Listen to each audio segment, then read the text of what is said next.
Demak, bu misolimizda bizga berilayotgan narsa dekat koordinatalar sistemasida aylana chizilgan ekan. Uni markazi 3-7 nuqtada ekan. Keyin radiusi 12 ekan.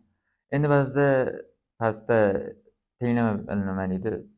Ifoda beryapti. Endi shu yerdagi s ni topish kerak, ya'ni ozod sonni topish kerak. Hop, aylana tenglamasiga qo'yib olsak, x minus x0 3 kvadrati plus y minus y0 minus 7 ni kvadrati teng 12 ni kvadrati. Ochib chiqsak, x kvadrat minus 6x plus 9 plus y kvadrat plus 14 y plus 49 teng 144. Endi bizdan faqat ozod son so'ragani uchun 144 bu tomonga minus qilib olib o'tib, bitta ozod sonlarni o'zini solib qo'ysa yetadi.